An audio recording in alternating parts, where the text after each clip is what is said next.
Some people only want access to a laser cutter because they know what they can do with the laser cutter and they're going to come in and they're going to do it.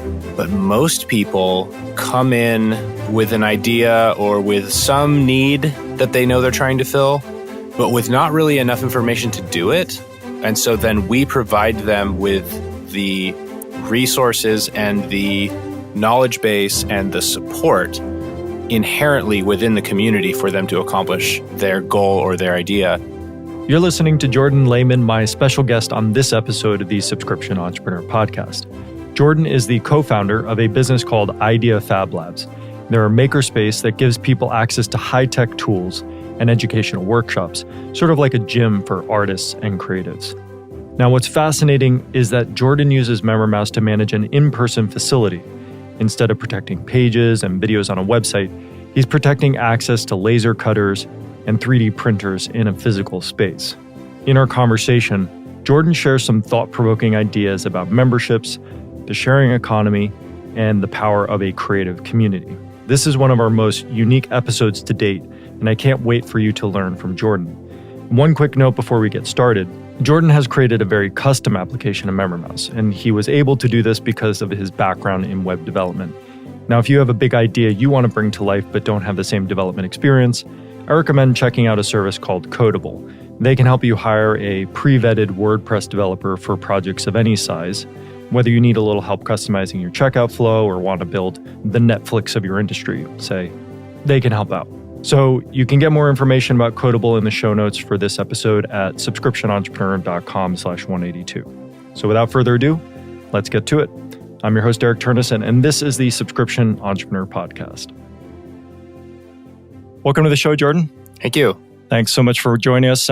Jordan, you are the co-founder of Idea Fab Labs. And can you tell us a little bit about what that is? Sure. So Idea Fab Labs is a makerspace. We have two facilities, actually, but we started out as a place where people come to access high-tech fabrication tools that they may not be able to afford. And how did you and your business partner come up with this idea? It was pretty natural. We really had access to a large space for a very affordable price, and it was very dilapidated, and we were had the opportunity to renovate it. And we sort of, while we were in the process of doing that, we're tossing around business model ideas and, figuring out the direction we wanted to go with a space where we could do large-scale art projects. And the makerspace model sort of came out of the conversations and out of some of the research that we did while we were fixing up the space. So that wasn't your original idea, is to have it be a space for a lot of people. Originally, it was going to be a space for you guys to do your art projects? Pretty much. We didn't say we want to build a makerspace. Right. We said, here's this space. What should we do with it? So where did the kind of critical transition happen in terms of deciding to open it up to more people? So I guess the most notable moment was when my business partner, his name is Aaron Banwell, he showed me a TED Talk by Mitch Altman. And Mitch Altman is a technologist and a hacker.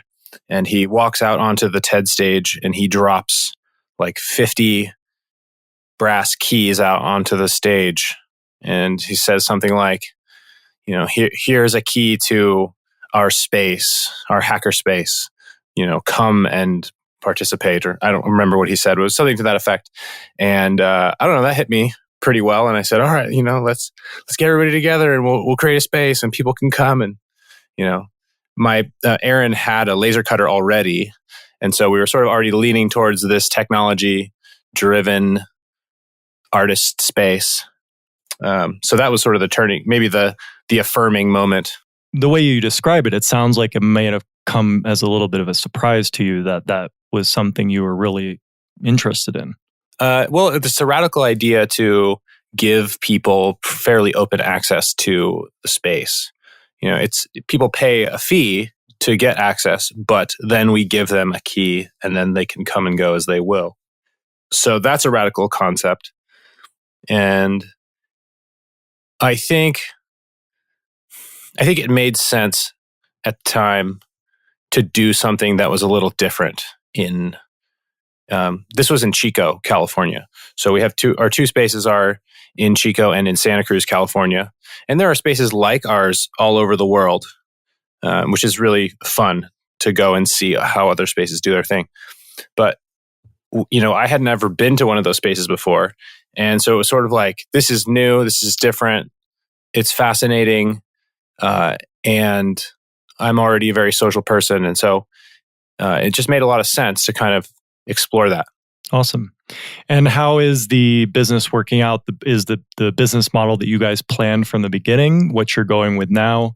What's changed in terms of your approach once you actually got the doors open and people were coming in? So I would say that in some ways the model has changed, but in a lot of ways we have changed and the people that come to the space change the space. So we are still frequently exploring revenue streams. It's definitely an uncharted or lightly charted terrain. There are spaces like ours. There are notable spaces like ours that have had successful models, but everyone's doing something a little bit differently. They're focused more towards art, or they're focused more towards providing programs, educational programs, maybe only educational programs for kids. So there's a lot of fluctuation in what's actually happening at the different spaces like ours.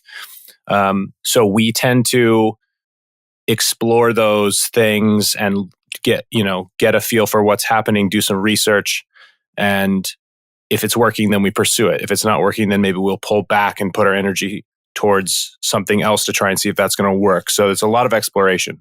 Yeah, and I'm looking at your membership site right now. Well, not the inside of your membership site, but your plans page where you outline what people can get if they pay a monthly fee.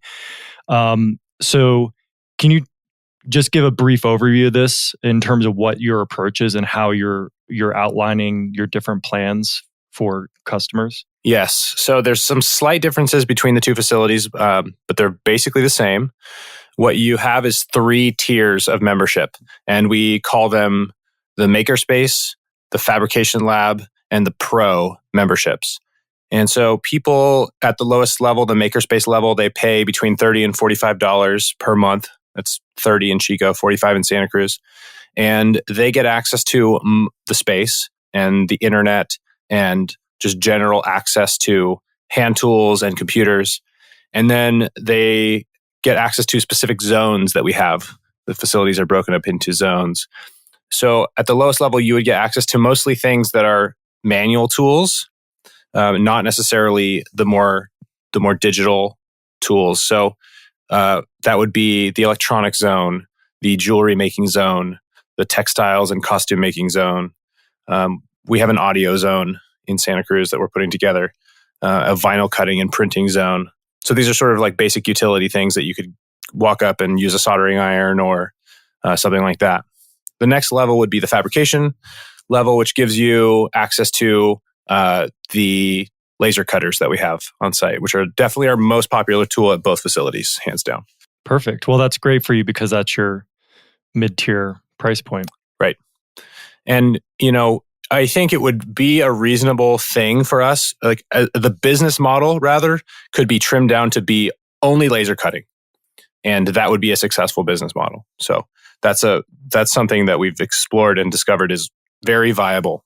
Well, I wonder how much that would influence the community and the vibrancy of the community, though. And maybe if that changes, then that may have effects you can't predict. I think we could probably predict them, and they would be perceived as negative. So Yeah. if we had started that way, that would probably have been a good move, and then slowly expand instead of trying to accommodate all these different interests. It's an observation. Yeah, there's so many things that I get excited about this idea. Like one is that usually when I talk to people who are running membership sites, it's we're dealing with all digital, but your members are you have in-person relationships with them, and the influence that's going to have on your decisions and how you move the business forward can't, I think, be understated. It's much different when you have like a support email or something like that, and people are emailing in and giving feedback, but they're giving feedback as an individuals, and there's not usually any cross-pollination between people submitting ideas.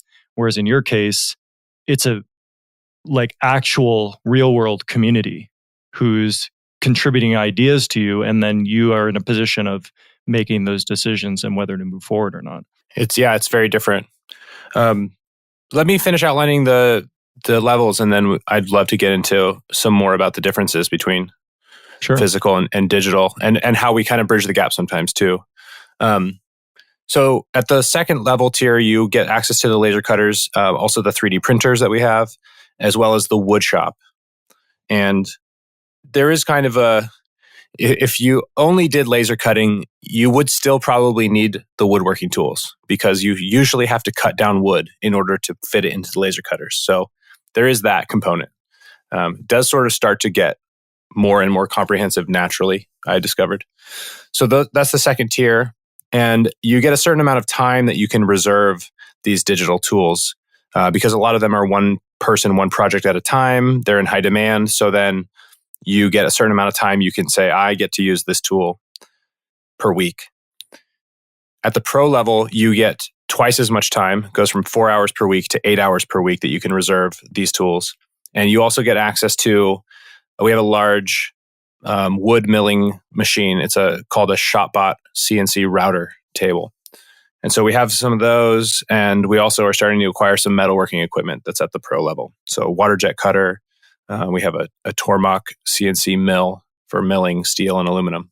That's awesome. And I love this model and idea of the sharing of resources. We had a tool library in Portland, Oregon, where you could go rent tools. But I think for a lot of different reasons, these types of things where you're buying this equipment and hosting it in a space and people can use it, and not everybody has to have their own laser cutter or their own video production tools. I really love this idea, and I hope that models like this are adopted more by people in cities. Yeah, I think you're going to see it. I mean, it's happening a lot with the digital side of things, like Uber and all these, Airbnb, the sort of sharing economy. People are writing software to accommodate that. So people are grasping the idea of sort of decentralized, or both decentralized and then sort of this shared centralized experience too. So it's naturally going that way. And it's interesting because a lot of the complaint isn't the right word, but I can't think of a better one that people have in running online membership sites in terms of the people as part of the community of their customers is the lack of connection. So the fact that you, in this space also, the benefit you naturally get through how you're running it is you inherently are getting connection because people are physically there in the space interacting with each other. I would say that is both the hardest to quantify and the most valuable asset or resource that we provide. Some people only want access to a laser cutter because they know what they can do with the laser cutter and they're going to come in and they're going to do it. But most people come in with an idea or with some need that they know they're trying to fill, but with not really enough information to do it. And so then we provide them with the resources and the knowledge base and the support inherently within the community for them to accomplish their goal or their idea. And so that's really, that meta layer is actually the thing that makes us really valuable. Yeah, for sure. And do those types of services where you offered additional training or something like that, are those part of your standard plans, or those add-ons or something like that in terms of how you're doing your pricing? They come in different forms. So we offer safety and basic use to all members free with membership. So if you come in and you want to use the laser cutter, for example, you must take an hour and 45-minute safety and basic use class where we say, here's how this works. Don't do this. Always do that. Never do this. And you get your feet wet there is often not quite enough to really have success with something elaborate, because I'm not going to show you how to use the software to design something. I'm just going to show you how to take your design and put it into the machine. So then the next level is, how do you get to that next level? How do you get your cool thing finished? And so that's maybe through a class that we offer that we would charge for, paid for, there's an instructor, and we're going to show you how to use Adobe Illustrator to make a living hinge model of a chair, or we're going to teach you Corel Draw for slotted puzzles with the laser cutter. So those are things that we offer. We try to offer. It's something that has sort of fallen to the wayside in lieu of they're not just kind of having to focus on certain things instead of being so spread thin. So easy. There's so many things going on, and it's difficult sometimes to do all of the things that we could or people want us to do and do them well. So, but built into the model is a classes and workshops scenario that once we're all, once everything's really moving forward, then that's like a regular set of classes every week that people can participate in. I want to dive into that a little bit, but before we do, you're a MemberMouse customer and you're using MemberMouse, and you're using it in a way that I think is unique because, for one, you're running a physical space. Can you talk a little bit about the ways that how MemberMouse plays into your model? Yeah. So when we were starting, we said, okay, well, maybe I should give you a little bit of background about me first. Sure. I have been a web developer for most of my life now, half of my life. Mostly since I was using computers, I was working with HTML. So before we started the space, and like when we started the space, I was working full-time at the university in Chico, CSU Chico. And so I've spent a lot of time with WordPress. And when we were looking to build the website for this new membership community that we were building, we did some research, and MemberMouse seemed like we went with it. So that was the tool that we decided was going to fit our needs close enough. And I think if we had thought about it a little bit more, or maybe if we had any idea what we were doing, we would have maybe gone with some gym software. I think it took about a year for us to realize that what we were building was a gym, just not for workout equipment. So we had already committed to MemberMouse over all the other like membership website plugins that were for WordPress, because it was lean, and it seemed like it would make sense, and integrated with Stripe. So that's what we wanted. And so I'm fairly comfortable. Like I don't usually go into the core files and hack stuff because then they get replaced, but I definitely feel comfortable, butchering whatever I need to in order to get it done in WordPress. So, you guys have been an interesting fit because it's not for a physical space. So we have little hacks for cash payments, and we have hacks for, though it does work with bundles. So like we have lockers on site for rent, and we just use the bundles for that. Cool. And so, a lot of the things, it's just a little bit of a skew, not even a hack, just like we're going to use this thing for this instead of what you probably thought you built it for. Mm-hmm. And talk about this facility access component. Yeah, one of the cool things that we did was, so we're a makerspace. There's a strong electronics component. Makerspaces are very similar to hackerspaces. It's hard to say what the difference is, other than maybe just a lean towards software and electronics hardware. So we have that feeling too. And so we took a Raspberry Pi and we took a sprinkler enclosure box and an RFID reader and a keypad. And we put it outside by the door, and we got a lock that it's a electric strike lock. So when you apply electricity to it, it unlocks the hinge so you can push the door open. So we installed all that outside and we ran an Ethernet cable in and connected it to the network. And then we set up MemberMouse. So when a new member, you can sign up on the website, and we sign people up on the website, but people don't usually do that until they're in the facility. And then if they do it, sometimes they do. They'll sign up for membership before they come to the facility. Then when they come in, they have to do an orientation. So then once they've completed that orientation and then they've signed up, we will give them an access code, and we will go in and put it in their custom fields in the back of MemberMouse. And then the system, I wrote a little API call so that when the door, every so often, and then whenever the door gets a bad code, it goes into the website and downloads the new list of active users. And then it will see if the user is active, and it will go to their custom field and grab their code. And then if it gets a match, it will open the door. Awesome. So you're using the custom fields and I guess you're not using the push notifications for that because you're doing a pull operation, not a push. You basically check.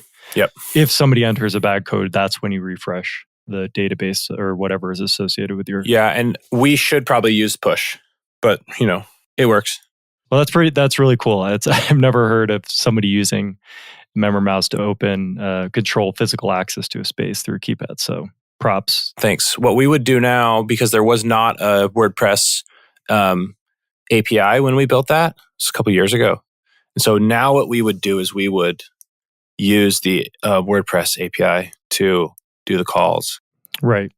But of course, and this is kind of getting back to where I was thinking of going. As your business grows, just like a lot of us have experienced in growing businesses, there's a lot you want to do. There's a lot your customers want you to do. There's a lot you could do, but there are only very few things that you can actually accomplish given your resources. So or should do. should do. Yeah. So let's talk a little bit about that. Like, what has this journey been like in terms of that, through that lens for you? Yeah, I mean, it's really easy to get distracted because the nature of the space is sort of playful. We encourage people to test. We encourage people to experiment. And I think I feel really akin to many of the other spaces that I've been to since we began. And there's sort of just this, doing art for art's sake, laser cutting something nifty out and just putting it up on the wall. Like, it's really easy to just do something because you can. And so that is something that you have to watch out for when running such an elaborate business, because I can spend a lot of time helping people with their design problems. I spend a lot of time fixing equipment, keep cleaning up after people. There's a lot of that going on. And so lately, my primary motivation has been to trim things down into a more streamlined fashion and utilize the resources that I have. We have a volunteer program where we give people the highest level of membership for the lowest price with an additional 4 hours per week that they come in and volunteer. So, cool. Yeah.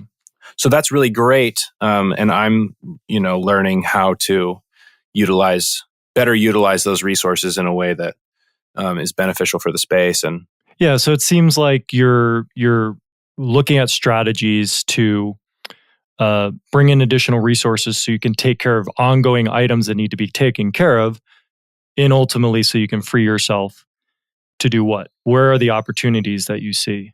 So, right, I have a degree in marketing, in web marketing.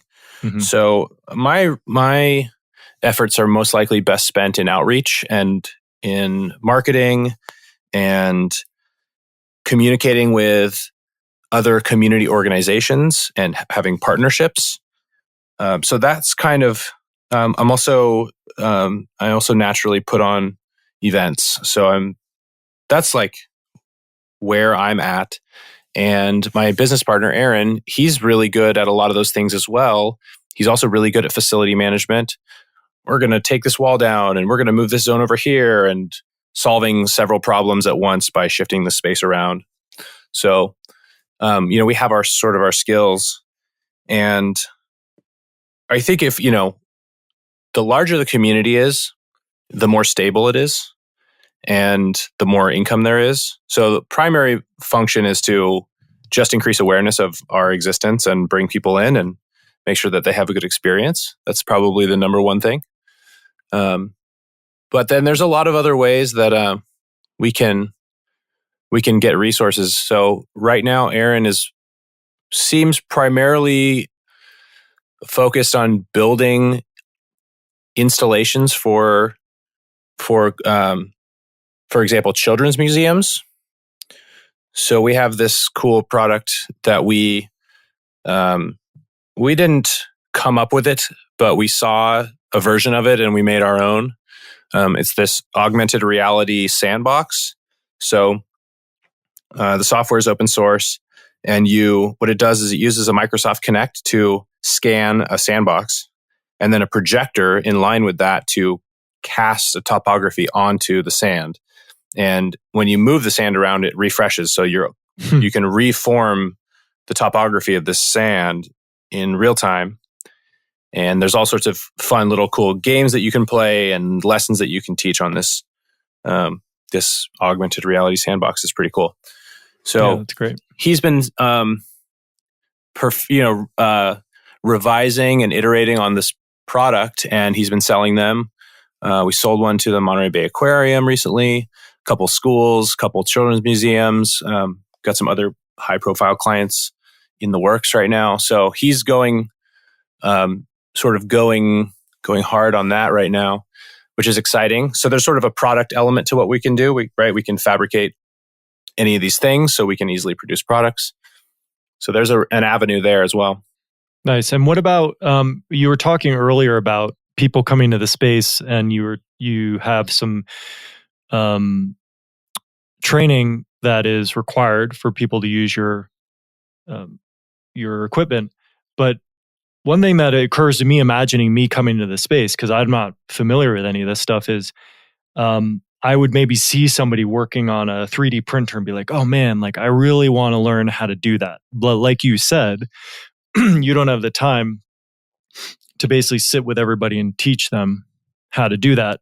So it seems like there would be a natural opportunity for some online-based training where you could do a course, be like, oh, you're interested in 3D printing? Go buy this course on our website, and it'll show you everything you need to do. And then you can come into the shop and, use our stuff, or we could show you how to acquire your own or whatever. Has that come up at all? Do you think there could be a desire for that?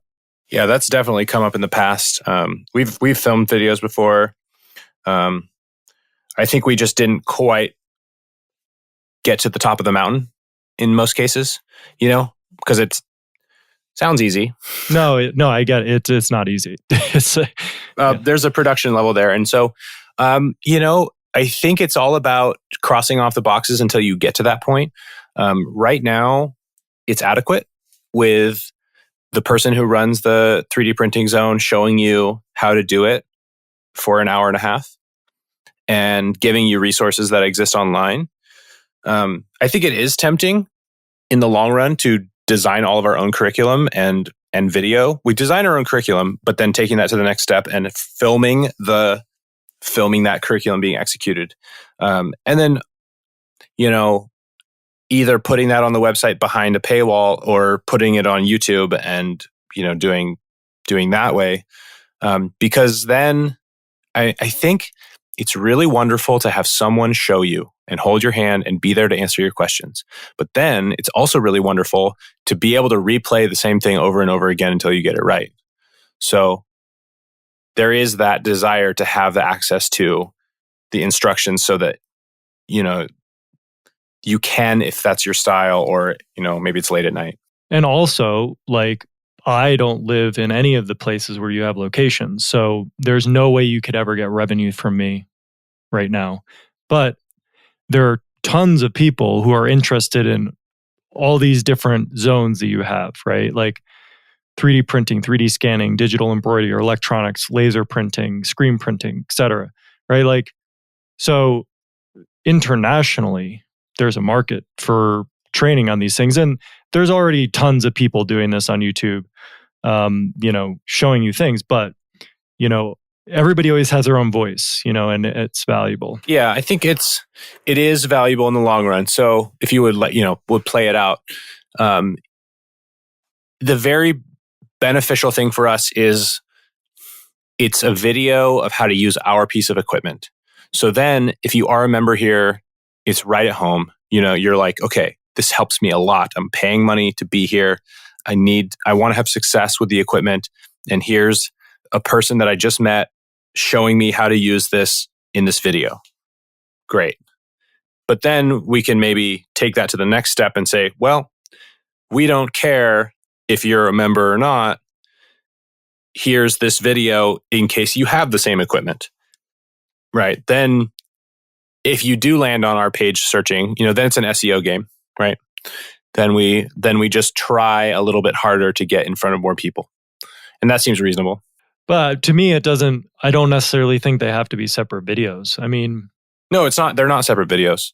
Right. It's just a matter of pushing it out there and saying, well, if you have the same equipment as we do, here's how to do it. Yep. And there's a lot of, when we're teaching someone how to use a laser cutter, I'm teaching them about the kind of laser cutter that we have as much as I'm teaching them about specifically the laser cutter that we have. Because we might get other machines and, it's helpful if you kind of understand how it works. Plus, I like talking about that stuff. As a entrepreneur, I don't know. First of all, did you decide to be an entrepreneur or did it just happen?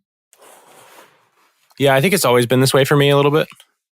Because I was trying to build websites for people when I was like 13. So I always have been my own boss, even if I had a boss for something else. So it does seem pretty natural to me. I don't know if it was a decision. I guess it was a decision here. It was a decision recently when I quit my job in Chico and moved down to Santa Cruz to run this facility. It was a decision. And how long ago was that? It's been 2 years. Okay.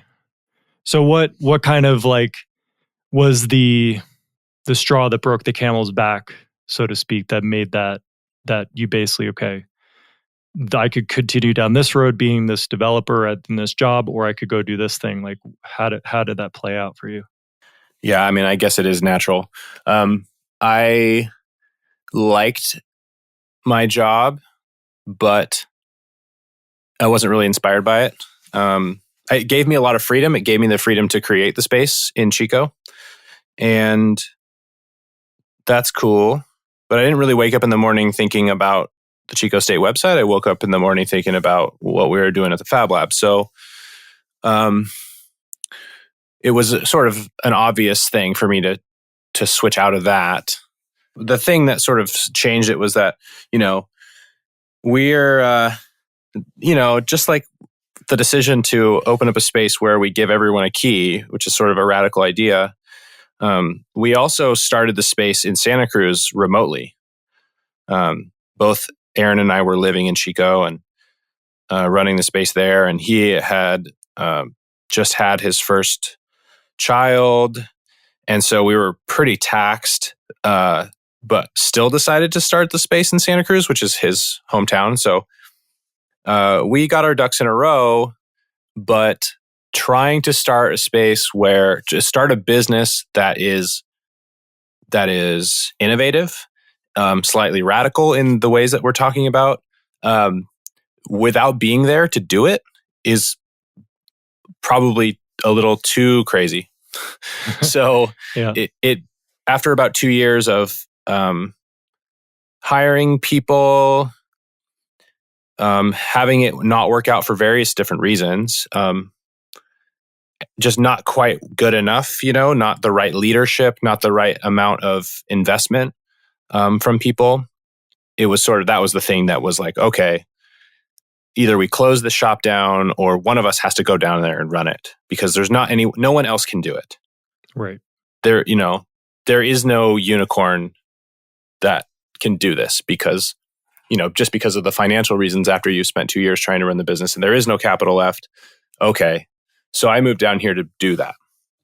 So that's sort of it's been challenging because we didn't get we didn't get as good of a running start as we could have if we had said in the beginning, okay, one of us is moving down there to do that with all the capital. That would have been a better move. But here we are. Yeah, well, who knows? Who knows? Because there's so many things where I look back that I'm like, oh, I could have done that. I would have done that differently. But it's like one way or another, you get there, right? And I think in this situation, since I kind of seeded this by asking you, why did you decide to leave the job? In this instance, hey, that did it for you. That's what got you out of there, right? And committed you 100%. So, oh yeah, for me, I definitely, was ready to leave Chico for my own reasons. So for me, it's been really wonderful. It's been challenging in a good way, but it's great here. The people that are part of the community are amazing. We have just right around 140 members right now. Mm-hmm. And, I've met all these people and I spend time with a lot of them. And they're creative and they're curious and they're talented and, people from all ages. It's really great. And Santa Cruz is not a bad place to live either. So, no, it's not. So what would you say at this point are your driving, motivating factors in terms of the vision for your guys' company? So, man, I feel like I sort of restarted the that question. I'm in the middle of answering that question because I just started asking it again. Mm-hmm. Wait, what's going on here? And what am I doing? What is my vision? And how does that align with the space?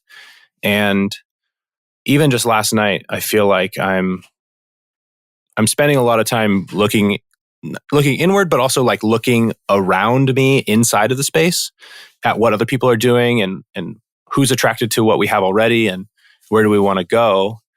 And so I think what really has gotten me inspired and the direction I want to take the space is in, it is educational because really people it's a learning space. It's a place where people come, they get access to the tools, but even when they're just using something they already know how to use, there's still this constant learning, iterative process of growing your craft or growing your knowledge and then all the people around the tools that help, they're teaching. So I think we have to really reconsider our space to be an educational space through and through. So I guess what I'd like to see happen in our interactions is a little bit more of a focus on quantifying that. I like to play games, and I think people enjoy seeing their progress quantified. So we've discussed things like badge systems, certification for different things. Right now, there's no way I have a list somewhere that says, yes, you did the laser training, so you're good.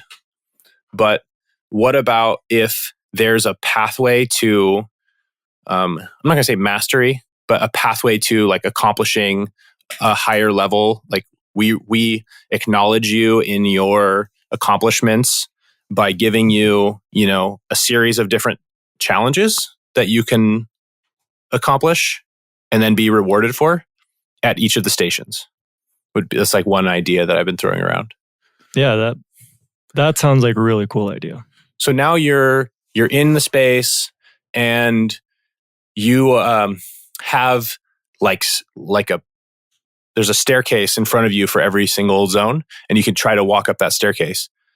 And this is something we would use your software for, right? We would say, okay, inside of the back panel of the membership account, we've kept track of these things. And then when you're on your homepage inside of the system, you can see that. And other people can see that if they want to click on you, Yeah, I think that's a really, really cool idea because it accomplishes a number of things. One, you have the benefit of the physical space and the people being there, the vibrancy of that, so you might as well use it. People, and especially if people are new, it's helpful for them to have a trajectory, somewhere there's say 5 badges in this particular phase of getting to this point, right? There's a psychological motivating factor to that. That's, yes, it's helpful for them to be seen that they've accomplished something, but also for their own benefit. It helps them to have guidance in terms of the, not each step is a blind step. If you're doing one thing at a time, you don't get the benefit of seeing what the bigger picture is and where that's going towards, what that's going towards. So I think if you outlined a number of paths for each environment, that could be and the really cool thing about your situation is when you do that, when you introduce anything, you sit back and watch for a little bit, and the community will show you and tell you very clearly how it's responding to it. Right. Another thing is that it would give us these guideposts and constrain things like, what classes do we offer? Okay, well, the classes that we offer are relevant to people having the knowledge that they need to accomplish these tiers. So that also helps, because sometimes it's just, it's like anything, right? We could very easily try to be all things to all people, and we know that that's not really a healthy way to run a business. So those sort of constraining guideposts, sitting around the mission, is really something I've discovered is very important. Yeah, and going back to the idea of online training and stuff like that, I mean, it sounds like your main interest and focus is on the community, which naturally it feels like it should be, because they're right there. You're interacting with them one-on-one. The one thing I would throw out there is, and I heard this from some marketer a long time ago, but you basically, the training can just be byproducts of what you're already doing anyway. It's almost as if, hey, I'm already doing this, let me just set up a camera and record it. Not like I need to plan something specifically to film. And I don't know how you feel about that, but for me, my initial reaction to stuff like that is to be like, oh, well, the quality is not going to be this and that. And I start thinking about production aspects. But as a consumer of content, I actually appreciate stuff that's, sometimes even more so, that's just like on the fly. And yeah, exactly. So I don't think that should be a limitation. Yeah, I think that's good wisdom. Aaron has taught me that in the past. I tend to be the same way. I'm like, well, it's not perfect, so then no one's ever going to see it. And he's like, well, it's okay, and everybody's going to see it, and they're stoked. Well, the weird thing is you just 3 minutes ago or so stated the same lesson, but it's so weird how we learn the lessons in one area, but we don't apply them to the other area. So you said, everything's an iterative process. Like if you think about, maybe the first time you used one of these machines, the first thing you made with it wasn't amazing. You increase your skills by doing something over and over again and building a relationship with it, bringing your own nuances and aesthetics to it, which you can't do any other way than just trying it over and over again in different circumstances and practicing. There it is. Yeah, no, it's real.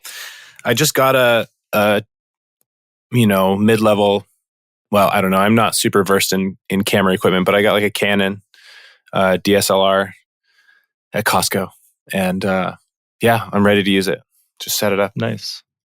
So in that situation, it's probably good then that you went with MemberMouse and not gym software. There we go. Because you don't want to limit yourself to just be a gym also. Right. We're more than that. It's a little reductive when we say that, but it does help people understand. So it has its moment, that sort of construct. Oh, we're like a gym, but for creative tools. People do appreciate that, but you're right. We're more than that. There's actually something I would like to mention just to kind of add to everything, is that we're very art centric at our facilities. And that's because Aaron has been an artist, a large scale installation artist and laser cutting artist, and he's very talented and he does a lot of different kinds of art. And so from the very beginning, his goal was really to be able to make art in the space. And to have other people participate in that. So that's really, there's inside of his motivation really is where you can see the seeds of what we have now. And so we have had a resident artist program. We call it the Idea Fab Labs Tech Art Incubator Program. And he's been the coach for that from the beginning. And so we have this whole thread of bringing an artist into the space, giving them access to the tools, showing them how to take their existing workflow and augment it with digital fabrication techniques, and then let them, encourage them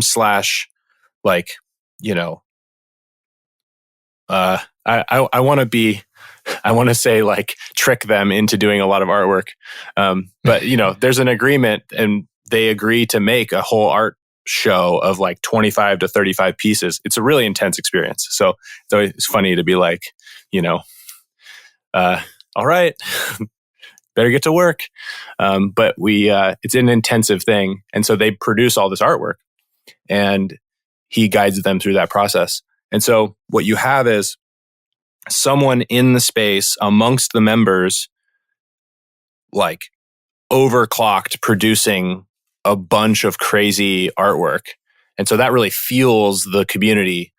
Nowadays, the community also fuels them. In the beginning, it was sort of like there wasn't much of a community. It wasn't as much of a community around it. So that was sort of fueling the community, was people would come in and be like, oh, wow, look at this person going to town, making 40 pieces of art.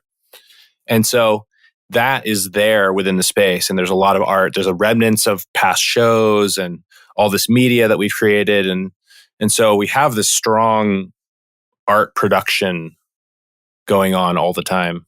Yeah. And like you said, I mean, that all came about because of Aaron's interests in part, or for the most part. And so literally you could follow the same thing. If you find one person who's really into any one of these things and put them in the space and make them a mentor, you could have the same thing happen, but for something that's not specifically related to art per se. It could be for something else. But that one person who's the lead and the guide, who's accomplished something in their life in those areas, can become a spark for the space for an explosion of things, media in relating to what they do. For Aaron, it was art. For somebody else, it may be, gear work or functional things or something. Like you guys built that thing for your door. I mean, where's the YouTube video on that? That would be an awesome YouTube video, how you guys did that. Yeah. Because that sounds really cool. For people who don't know, a Raspberry Pi is not that delicious thing that you eat. It's a circuit board, right? It's a credit card sized computer. Right. Okay. And so it's pretty fantastic. They've got USB ports and HDMI out audio. You use a little SD card as the hard drive, and you can plug it into your TV or into a monitor, or you can put one in your car. They're pretty rad. Yeah, but even that little Q-tip crossbow that somebody made, right? That I saw on your Instagram. It's like a crossbow that shoots Q-tips. Yeah. Like just little episodes, like, it doesn't have to be longer than a minute and a half or something. Like, hey, here are the steps that we built this thing in. Your marketing mind will definitely be able to utilize those to draw attention to the labs. And also, when you put little things out there, my guess is you're probably going to find a lot of people saying, oh, how do I make that? And then how you want to respond to those questions and then excitement that comes from people can lead you in a lot of different directions. But that's one of the really cool things about having a company in general, I think, is we started, but we don't have all the ideas from the beginning.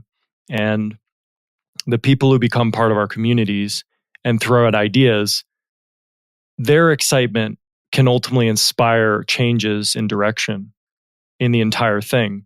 And then what you end up with, MemberMouse 10 years later, Idea Fab Labs, how many years is it?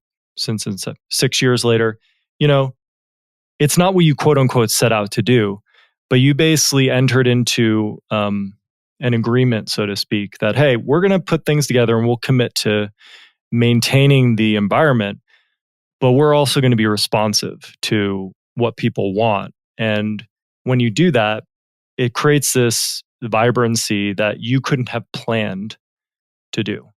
So let me ask you a question about MemberMouse. Yeah. After 10 years, what are some of the surprises along the way? Aside from us, I guess, as a physical space, what are some of the surprises that have come along for you? What people use your software for? Well, none come to mind just right off the bat. I mean, I'd have to research that specifically with specific instances. But I think the most surprising thing for me as far as MemberMouse has been my involvement in it. Like, I'm a software engineer by trade. I started off building the software, but now I have to be a quote unquote CEO. And I still don't really know what that means. And I think that that's the right approach, by the way. I've learned that that's the right approach, because as soon as you think you know what it means, then you kind of stop listening a little bit. But to me, the biggest surprise is how I've had to evolve through the journey. At kind of like the helmsman, I can't really stay in the same position for too long. It just, if I stay somewhere for too long, I end up holding the company back. Like, I started off as a developer, then I moved and I was handling thousands of support tickets. And then following that, I had to get into finances and marketing and stuff like that. And there comes a point where I get comfortable in a role because I've been playing it for so long. But I think the job of the leader is you constantly have to find people to replace you. And I think you're talking about doing that too with the volunteers. And you need to find that support so that you can go and do the next thing that the community is asking for. So that was a huge surprise to me, because I didn't actually set out to start a company. So it kind of just happened in a way. Yeah, I feel that. And I think I'm going through the same metamorphosis as well. Yeah. So it's best, like, I also, like, personally, I feel like on, going on an entrepreneurial journey is one of the most, it's just one of those tools that can really actually improve your life personally.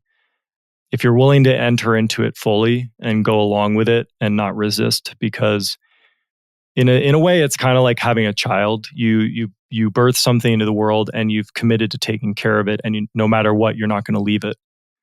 And so when the challenges come, you work through it. And whenever you work through challenges, you end up learning and becoming more. And that's across the board. And challenges are there, tests are there for us to learn through and grow from. If we're always comfortable, where's the good in that? You get tired of sitting on a beach for a month, right? And that's what tests are for. But the thing is about tests that I think, which is why you see the stats in businesses, 9 out of 10 businesses fail, which is stats in anything, people who get gym memberships and cancel, is because the tests come, and they always come in whatever we do, but there isn't that thing that keeps you locked in from running away from the tests. There isn't that commitment there. And I think when you're truly an entrepreneur, you've committed to make your business a success. For the longest time in MemberMouse, I only had a vision. Nothing was working out for like 6 years. There wasn't a lot of customers coming in. The revenue wasn't there. It wasn't profitable. I was still working jobs. But for whatever reason, and I have no idea why, I had a vision that it was going to be successful, and I just had to keep moving, So it's interesting. Thanks for sharing that. Yeah. Yeah, I see, as much as I feel like I've naturally come into this role that I'm in, like it happened naturally, and now I have to realize that there's those different roles that I'm going to go into that are maybe not natural for me. I see that the reasons why we started this, why we naturally found ourselves in this direction, are because we are seeking the rewards that come with this kind of a thing. And that's That's having a large community surrounding us. That's the camaraderie. That's the shared experience of celebrating art and celebrating sort of like this. We get really excited when you make something and you make it better, and then you make it better, and you're like, yes, look at how much better this is than it was when it started, and how satisfying that is. We're like engineering nerds like that. So we're getting fulfilled by all the things that happen at the shop. And so in order to keep that going and keep that experience and the rewards, we have to do these things to make sure that it can stay alive. Yeah, and that's a beautiful guiding force to have, that it's about the community and everything, because, well, there's no reason that I need to give. It's just it's a beautiful approach to take and have it be your guiding light. And I'm definitely honored that you guys are, through whatever process, how you became a MemberMouse customer, whether accidentally or otherwise. Definitely honored that you're using it. I love, because to me, it's a little bit different, but to me, it's also about community and helping people. I know that more today than I knew when I started. But, so whenever I get to see that people are using the software to create things that actually are bringing joy into the world, that's, I obviously can't take credit for it in any form, but it's just nice to be a part of it in some small way. So certainly appreciate you guys being a part of our community. Totally. Yeah, it must be cool that you sort of have at least a little bit of a connection with all these different communities, most of them being digital, but you have sort of a little bit of a hand in all the different things that are happening on the internet like that. Yeah, for sure. I was going to say, I'm very excited that you guys contacted me. It's helped me to think about the space in a different way and to think about the website in a couple different ways. Awesome. I'm also excited because now I have your ear and I can send you several suggestions I have for the software. Of course, we would love that. We just released a new version of the software with some updates. Is that 229? But yeah, 229. But we do have a lot of kind of improvements that we have planned. Most of the stuff that we've been focusing on has been back-end support, just because this is the thing about MemberMouse. It's like we have very large sites running on MemberMouse, like, hundreds of thousands of members. So part of our selling point and why part of our success is that we're very reliable. Like people often come to us because they've used another platform and they've gotten to the point where the cracks in the hull of the ship start to leak water. So we spend a lot of effort, kind of in the back end. You can't really see. There's no UI influence of what we're doing, but we're doing security updates. We're doing performance updates. We're doing all sorts of things like keeping in track with payment provider updates and API and PCI compliance stuff. Like, so a lot of this stuff we do kind of like, it doesn't get to shine on the surface so much because it's not like, oh, look at this new feature, right? But we do it because we have all these customers who rely on the software who are large, and that's just essential to keep the business running. We run membermouse.com on our product, so we're in the same boat.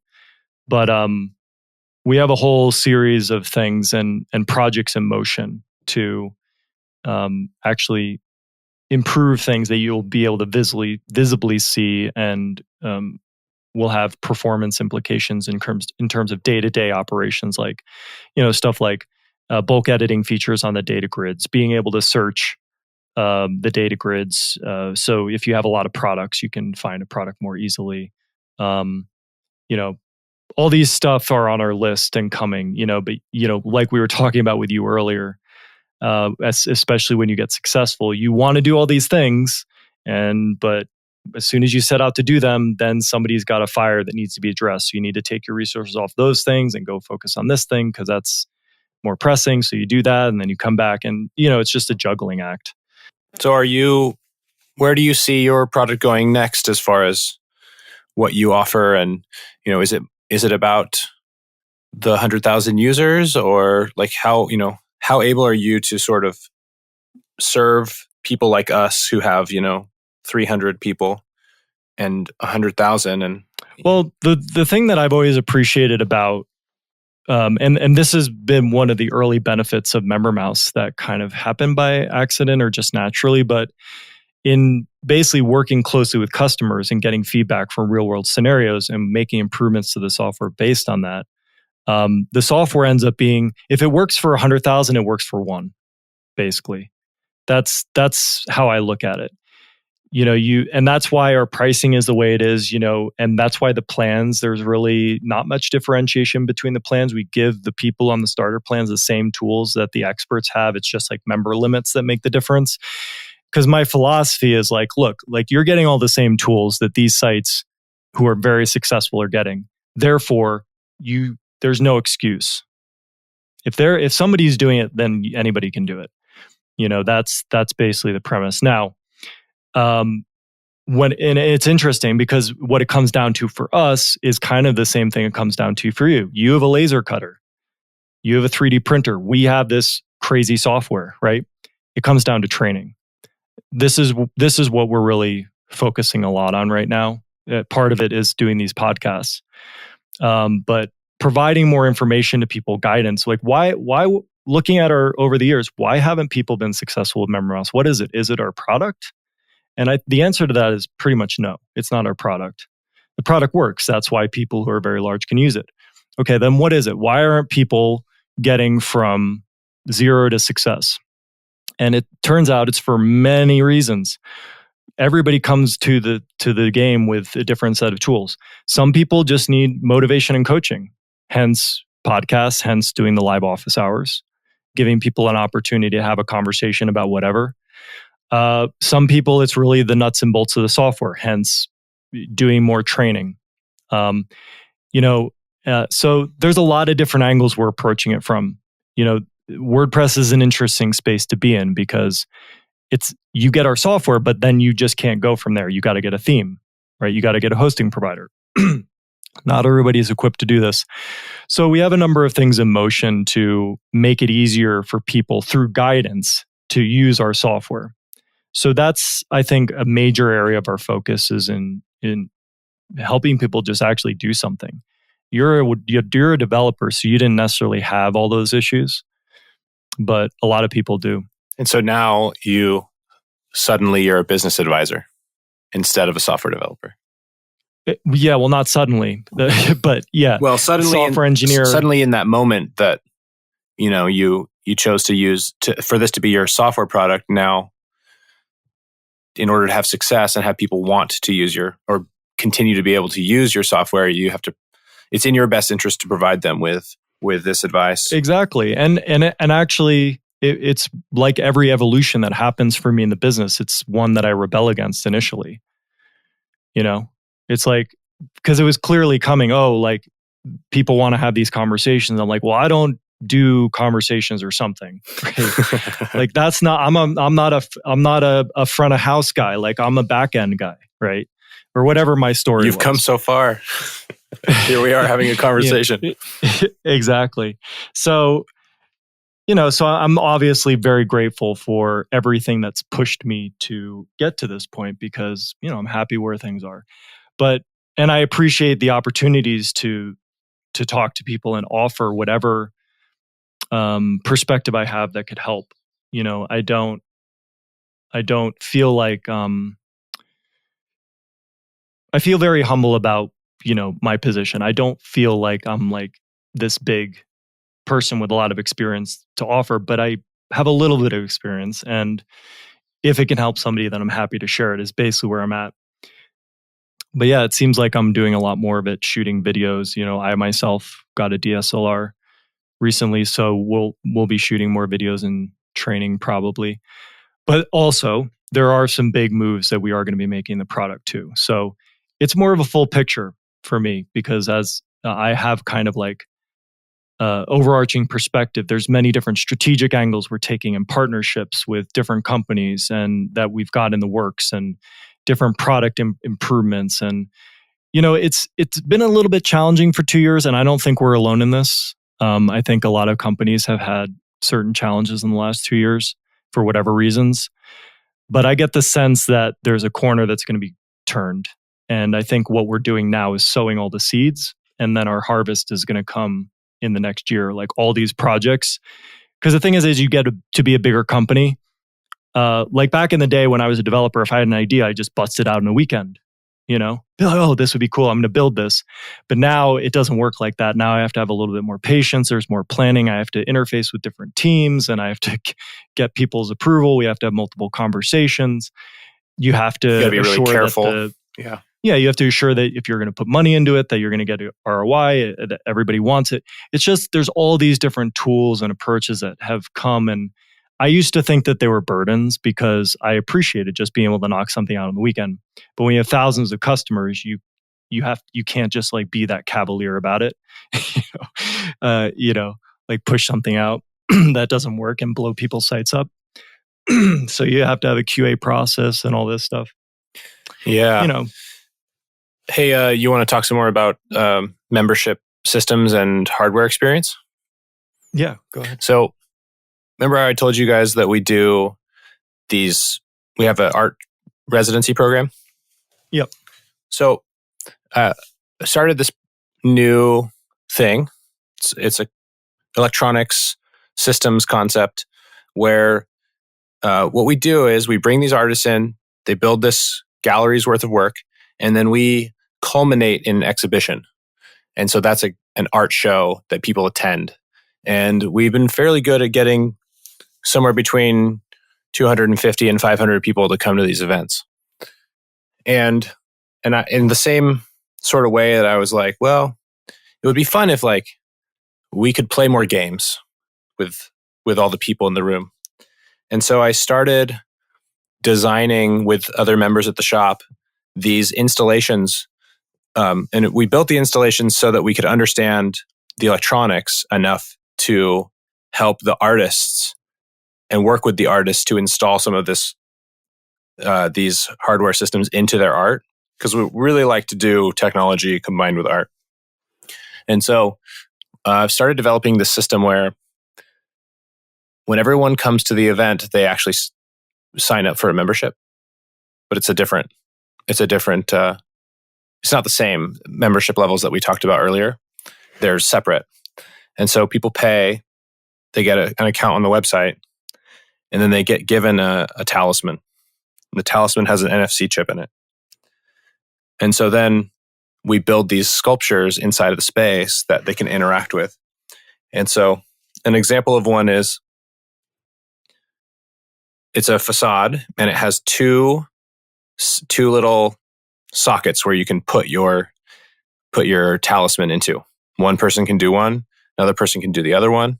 And when you both activate this installation, it has scrolling LED text, and it goes and it gets your shared fortune and tells you your shared fortune. And so that's awesome. That's a really cool idea. I mean, I feel like that's another thing that could be like a product of yours, because I mean, just like the kind of ice-breaking factor of that in terms of an event, Oh yeah.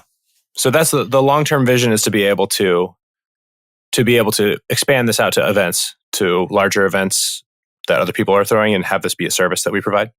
But so you have this account inside the website, and my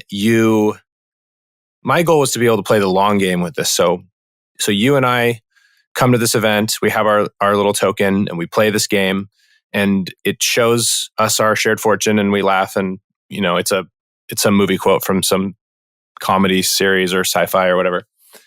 And then later we come back to another art show, and somehow we follow up. Like there's you and I, and then there's the global we, and we follow up. We know that you and I have this shared thing. So maybe we come up to a box and we both put our talismans in, and we go over, and it takes a photo of us, right? And it does an augmented reality overlay of the photo that we can't actually see until the photo gets printed out, right? But then the caption is our shared quote from last time or from 4 times before. So these are the kind of like membership, community-driven interactions that we're trying to do in physical space. Yeah, and you can also combine that with offline experience between the events. Like people, because I feel like I've heard this being done in like dating events where like there's something like that where you're introduced. It's not as cool as what you're talking about, but you're introduced, but then you have the option of whether or not you want the people you're introduced to have access to you after the event. Right. Something like that. Great. So maybe having the option that, there's some way that they can connect on the membership site for those people that they actually met at the event. Perfect. Which would be cool, because then that'll be great for them. But then also, when there's a follow-up, hey, there's another event, in between the times that you had those events, they may have... You can scroll through a list of all the quotes from the night and pick the ones that you remember were people that you want to connect with, something like that. Anyway, obviously it's a really cool idea, because whenever you automatically start brainstorming about how to improve it and use it, that just means that there's inspiration there, Right. That's the kind of fun, cloud-based but physical interactive stuff that I'm fascinated by. Yeah, well, I am too, and I hope you stay in touch and let us know how you're doing with everything. And I certainly appreciate you taking time to come on the show and talk. Yeah, I appreciate it too. And it's been insightful, and also want to see you guys continue to be successful. So thanks for all the support and all the nifty software. Thank you. And just to end, where can our listeners learn more about you and your company? The easiest thing to do is to go to ideafablabs.com. That's ideafablabs.com. And you can get to both of our facilities from there. And we're also on Facebook and on Instagram. Awesome. Thank you so much for listening to my entire conversation with Jordan. I hope you enjoyed it and are walking away with an expanded perspective about what you can create in your business. Many thanks to Jordan for coming on the show and sharing so freely from his experience. To get the links to all the resources we talked about in this episode, you can head on over to subscriptionentrepreneur.com/182. There you'll also find complete show notes and a downloadable transcript of our conversation. And if you've enjoyed this episode and would like to hear more engaging interviews with successful entrepreneurs, experts, and authors, be sure to subscribe to our podcast on iTunes, Spotify, Google Play, or Stitcher. We have a growing library of engaging episodes with many more to come. One last thing before we wrap up. If you're curious to see how another makerspace uses MemberMouse to run their business, you can check out the Columbia Valley Makerspace at cvmakerspace.ca. It looks like they're up to some cool stuff there. Thanks for being here, and we'll see you next time.